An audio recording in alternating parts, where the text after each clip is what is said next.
Assalamualaikum warahmatullahi wabarakatuh. Kami dari kelompok 2 akan mempresentasikan tugas kami mengenai tentang summarize regulasi pengembangan lahan terkait dengan pengembangan rumah susun. Kami dari kelompok 2 beranggotakan yang pertama ada Aisyah Azhara Putri Setiawan 1542011. Saya sendiri Sandar Zatul Kamil 1542015 dan juga ada Ayu Wandarifdah 1542018. Adapun outline dari presentasi kami hari ini adalah yang pertama adalah tentang pemetaan regulasi, kemudian dilanjutkan dengan UU nomor 20 tahun 2011, kemudian dilanjutkan dengan Undang-Undang nomor 11 tahun 2020, kemudian ada peraturan pemerintah nomor 13 tahun 2021 dan diakhiri dengan SNI 037013 2004. Baik, yang pertama adalah pemetaan regulasi. Baik untuk pemetaan regulasi, adapun undang-undang yang mengatur tentang pengembangan rumah susun adalah yang pertama ada Undang-Undang Nomor 1 Tahun 2011 dan Undang-Undang Nomor 20 Tahun 2011 yang selanjutnya diubah menjadi Undang-Undang Nomor 11 Tahun 2020.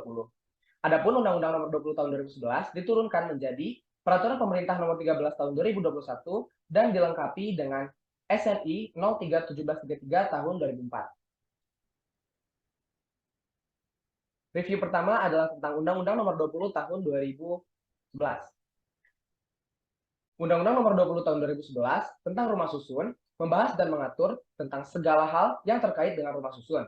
Hal yang dibahas di dalamnya bukan hanya pembangunannya saja, tapi mulai dari pembinaan, perencanaan, penguasaan, hingga peran masyarakat dalam penyelenggaraan rumah susun.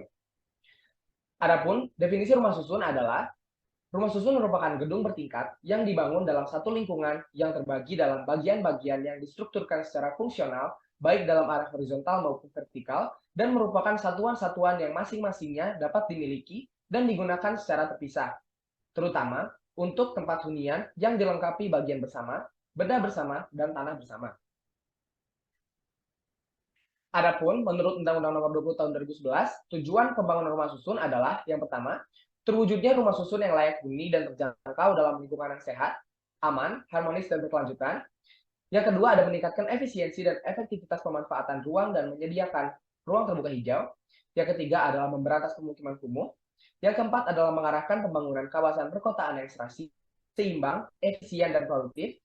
Yang kelima adalah memenuhi kebutuhan sosial dan ekonomi terutama bagi masyarakat berpenghasilan rendah. Yang keenam adalah memberdayakan pemangku kepentingan di bidang rumah susun. Yang ketujuh adalah menjamin terpenuhinya rumah susun yang layak dan terjangkau terutama bagi masyarakat berpenghasilan rendah. Dan yang terakhir adalah memberikan kepastian hukum dalam penyediaan, kepenghunian, pengelolaan, serta kepemilikan rumah susun. Adapun dalam perencanaan rumah susun, terdapat dua hal yang harus disiapkan. Yang pertama adalah penetapan penyediaan jumlah dan jenis rumah susun, dan yang kedua adalah penetapan zonasi pembangunan, serta penetapan lokasi pembangunan yang harus sesuai dengan guna lahan yang sudah tercantum pada rencana tata ruang wilayah ataupun rencana tata ruang yang digunakan dalam lokasi rumah susun. Baik, berikutnya pada pembangunan rumah susun, adapun dalam pembangunan rumah susun umum, khusus, dan rumah susun negara, lembaga yang bertanggung jawab adalah pemerintah. Sedangkan pada pembangunan rumah susun komersial, setiap orang dapat melaksanakannya dengan syarat menyediakan sekurang-kurangnya 20% total luas lantai rumah susun untuk dibangun rumah susun komersial. Pembangunan rumah susun dapat dilakukan di atas tanah hak milik dan hak guna bangunan, baik atas hak pakai maupun atas hak pengelolaan. Terdapat beberapa syarat pembangunan rumah susun. Yang pertama adalah persyaratan administratif. Yang pertama adalah persyaratan administratif berupa hak atas tanah dan izin mendirikan bangunan atau IMB. Yang kedua adalah persyaratan teknis berupa tata bangunan yang meliputi aturan tentang tata bangunan dan kendala bangunan. Yang ketiga adalah persyaratan ekologis terkait dengan keserasian dan keseimbangan fungsi lingkungan serta analisis dampak lingkungan. Berikutnya adalah tentang kelayakan fungsi bangunan. Setelah pembangunan rumah susun rampung, pelaku pembangunan itu wajib mengajukan permohonan sertifikat layak fungsi kepada Bupati atau Wali Kota setempat. Khusus untuk Ibu Kota DKI Jakarta, sertifikat layak fungsi langsung diajukan kepada Gubernur. Pemerintah kemudian melakukan pemeriksaan dan memastikan rumah susun yang sudah dibangun dan menerbitkan sertifikat layak fungsi setelah semuanya sudah lulus uji atau pemeriksaan. Berikutnya adalah terkait dengan pemasaran dan hak milik. Pemasaran dan jual beli rumah susun dapat dilakukan oleh pelaku pembangunan melalui PPJB atau AJB tergantung waktu pembeliannya. PPJB dilakukan ketika pembelian dilakukan sebelum dibangunnya rumah susun. Adapun AJB diberikan ketika pembelian dilakukan setelah terbangunnya rumah susun. Adapun hak milik atas harusun bersifat perorangan dan terpisah dari hak bersama atas bagian bersama, benda bersama, dan juga tanah bersama. Berikutnya terkait dengan penguasaan rumah susun. Berdasarkan jenis rumah susun umum penguasaan itu dapat dimiliki ataupun disewa. Rumah susun khusus dapat disewa. Rumah susun negara itu dapat pinjam pakai atau sewa beli. Sedangkan rumah susun komersial itu dapat dimiliki ataupun disewa. Berikutnya terkait dengan tanda bukti kepemilikan. Sebagai tanda bukti kepemilikan seharusnya di atas tanah hak milik, hak guna bangunan, atau hak pakai di atas tanah negara, akan diterbitkan sertifikat hak milik atau SHM yang berisi salinan buku tanah dan surat ukur atas hak bersama, gambar denah lantai, serta pertelaan. Adapun kepemilikan sarusun di atas barang milik negara atau daerah atau tanah wakaf akan diterbitkan SKBG Sarusun sebagai tanda bukti kepemilikan Sarusun yang berisi salinan buku pembangunan gedung, salinan surat perjanjian sewa atas tanah, gambar denah lantai, dan juga pertelaan. Baik, selanjutnya dilanjutkan untuk pembahasan Undang-Undang Nomor 11 Tahun 2020. Sebelumnya perkenalkan, saya Aisyah Zara Putri Setiawan, NIM 154200111. Boleh di next. Ya, dalam Undang-Undang Nomor 11 Tahun 2020 ini mengatur tentang Cipta Kerja, itu mengubah beberapa ayat di beberapa pasal yang berkaitan dengan perumahan dan kawasan permukiman serta rumah susun, dan sebagai bagian dari tujuan Undang-Undang Cipta Kerja yaitu memberi kemudahan persyaratan investasi dari sektor pekerjaan umum dan perumahan rakyat. Adapun undang-undang yang terkena dampak dari perubahan Undang-Undang Cipta Kerja ini diantara lain ada Undang-Undang Nomor 1 Tahun 2011 tentang perumahan dan permukiman, dan Undang-Undang Nomor 20 Tahun 2011 yang sebelumnya sudah dibahas yaitu tentang rumah susun. Boleh di next. Ya, secara umum ini terdapat 5 perubahan yang berdampak dari adanya Undang-Undang Cipta Kerja. Yang pertama ada penambahan pengaturan tentang konversi atas kewajiban pembangunan rumah susun umum oleh pelaku pembangunan yang mengembangkan rumah susun komersial. Hal ini itu kan baru karena baru adanya Undang-Undang Cipta Kerja, dan harapannya dengan adanya undang-undang ini dapat menyelesaikan persoalan kesulitan pembangunan rumah susun umum yang harus dilakukan dalam satu wilayah kabupaten atau kota yang sama. Kemudian untuk perubahan yang kedua, adanya pembentukan Badan Percepatan Penyelenggaraan Perumahan atau BP3 sebagai lembaga non-struktural yang mempunyai cakupan baik untuk perumahan rumah tapak maupun rumah susun, yang tujuannya itu untuk memastikan bahwa rumah sederhana hanya dihuni oleh masyarakat berpenghasilan rendah atau MBR. Kemudian untuk perubahan yang ketiga yaitu mengubah ketentuan pidana pasal 98 yaitu tentang larangan pengembang memuat perjanjian pengikatan jual beli atau PPJB yang tidak sesuai dengan yang dipasarkan atau sebelum memenuhi persyaratan kepastian, dan pasal 100 tentang larangan membangun rusun di luar lokasi yang ditetapkan, yang perubahannya itu tetap menjadi ketentuan pidana, tapi juga pasal 98 dan pasal 100 ini juga termasuk sebagai sanksi administratif, dan dengan adanya Undang-Undang Cipta Kerja ini menambahkan kualifikasi tertentu dalam ketentuan tersebut, yaitu bahwa pelanggaran tersebut baru dapat dipidana jika pelanggaran tersebut menimbulkan korban jiwa atau kerusakan barang. Dan untuk perubahan yang keempat, menghapuskan pasal 110 tentang larangan PPJB dan pasal 112 tentang larangan membangun rusun di luar lokasi yang telah ditetapkan. Dan perubahan yang terakhir yaitu perubahan kelima, mengubah pasal 113 tentang larangan perubahan peruntukan lokasi rusun dan perubahan manfaat rusun yang tetap hidup namun tidak lagi masuk ke dalam kategori pemberatan pidana untuk badan hukum. Boleh di next. Oke, baik. Selanjutnya mengenai PP nomor 13 tahun 2021, sebelumnya perkenalkan saya Ayuanda Rifda, NIM 154200018. Boleh di next.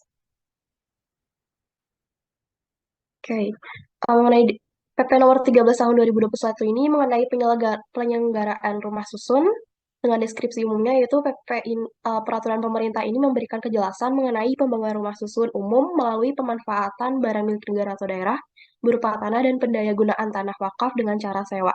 Adanya peraturan pemerintah ini untuk melaksanakan ketentuan pasal 51 dan pasal 185 huruf B UU 11 tahun 2020 tentang Cipta Kerja, yang perlu menetapkan peraturan pemerintah tentang penyelenggaraan rumah susun, dan diharapkan bisa meminimalisir kesenjangan sosial yang terjadi di masyarakat dengan menciptakan sarusun bagi ember yang layak dan terjangkau. Penyelenggaraan rumah susun ini menurut PP nomor 13 tahun 2021 adalah kegiatan perencanaan, pembangunan, penguasaan dan pemanfaatan, pengelolaan, pemeliharaan dan perawatan, pengendalian kelembagaan, pendanaan dan sistem pembiayaan, serta peran masyarakat yang dilaksanakan secara sistematis, terpadu, berkelanjutan dan bertanggung jawab. Oke, untuk ketentuan yang diaturnya, terdapat banyak ketentuan mulai dari jenis dan pemanfaatan rumah susun, penyedia rumah susun umum, izin rencana fungsi dan pemanfaatan rumah susun, serta pengubahannya hingga sanksi administratif, tata cara dan besaran denda administratif. Boleh di next. Oke, berikut ini merupakan diagram pembangunan rusun mulai dari memenuhi ketentuan dan penyediaan tanah, kemudian ada yang standar pengelolaan rumah susun, ada yang administratif, teknis, ataupun ekologis, kemudian pelaksanaan pembangunan, lalu pembangunan selesai, permohonan sertifikat layak fungsi, kemudian permohonan sertifikat layak fungsi, dan penerbitan sertifikat layak fungsi. Boleh di next. Kemudian di sini ada bagian-bagian rusun yang terdiri dari bagian bersama, satuan rumah susun, benda bersama, bagian bersama, dan tanah bersama. Kemudian untuk bagiannya tadi, tanah bersama yaitu sebidang tanah yang digunakan atas dasar hak bersama secara tidak terpisah yang di atasnya berdiri rumah susun dan ditetapkan batasnya dalam persyaratan izin bangunan. Kedua bagian bersama adalah bagian rumah susun yang dimiliki secara tidak terpisah untuk pemakaian bersama dalam kesatuan fungsi dengan satuan-satuan rumah susun. Yang ketiga, benda bersama adalah benda yang bukan merupakan bagian rumah susun, tetapi yang dimiliki bersama secara tidak terpisah untuk pemakaian bersama. Keempat, lingkungan didefinisikan sebagai sebidang tanah dengan batas-batas yang jelas yang di atasnya dibangun rumah susun, termasuk prasarana dan fasilitasnya, yang secara keseluruhan merupakan kesatuan tempat pemukiman.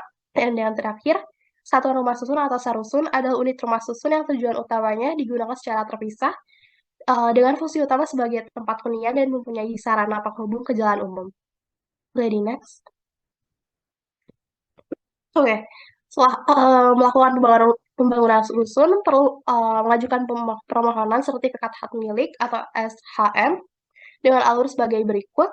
Yang pertama, untuk mengajukan permohonan penerbitan SHM perlu lampiran dokumen, ada akta pemisahan yang telah disahkan dengan pertelean, kemudian sertifikat hak atas tanah bersama, PBG, sertifikat layak fungsi, dan identitas pelaku pembangunan. Kemudian ada pemerintah di bidang pertanahan, kemudian selanjutnya ada penerbitan sertifikat layak fungsi. Boleh di next. Oke, sebelumnya pemerintah bertanggung jawab atas penerbitan SHM saat pengajuan pertama, perihal hak pembebanan, penggantian dan perubahan, dan perpanjangan SHM setelah diterbitkan SHM. Untuk surat kepemilikan unit rusun diperlukan permohonan sertifikat kepemilikan bangunan gedung atau SKBG, satuan rumah susun dengan alur penerbitan sebagai berikut. Yang pertama itu untuk mengajukan permohonan penerbitan SKBG dengan melampirkan dokumen, kemudian juga pemerintah di bidang bangunan gedung, dan kemudian adanya penerbitan sertifikat layak fungsi. Boleh di next.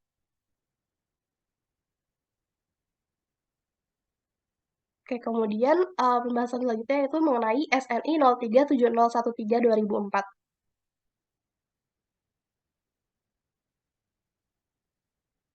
Oke, untuk deskripsinya, SNI ini disusun dalam rangka memenuhi efisiensi dan meningkatkan mutu produksi dan hasil pembangunan bidang teknologi permukiman. SNI ini dapat digunakan sebagai acuan untuk menyusun rancangan peraturan-peraturan, standar-standar yang terkait, dan kepentingan pelaksanaan pekerjaan di lapangan mengenai rumah susun sederhana.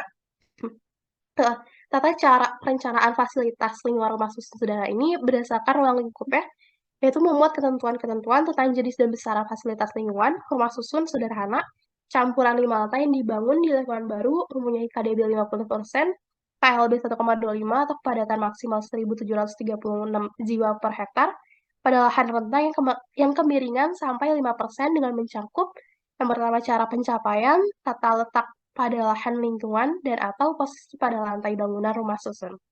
Boleh di next. Kemudian ketentuan yang ada pada SNI ini adalah sebagai berikut. Yang pertama, tenaga ahli. kedua fasilitas lingkungan rumah susun, ketiga lokasi perencanaan pembangunan FLSS atau fasilitas lingkungan rumah susun sederhana, keempat pelayanan sarana dan prasarana, kelima cakupan data, keenam luas lahan, ketujuh fasilitas lingkungan pada bangunan hunian, dan terakhir jenis dan besaran fasilitas lingkungan. Boleh di next. Kemudian bagian perencanaan yang menjadi acuan dalam merencanakan fasilitas di rumah susun sederhana. Perencanaan tersebut adalah ada beberapa hal. Yang pertama, persiapan perencanaan, kemudian identifikasi fasilitas niaga dan tempat kerja, identifikasi fasilitas pendidikan, kesehatan, peribadatan, pemerintah dan pelayanan umum, dan identifikasi ruang terbuka.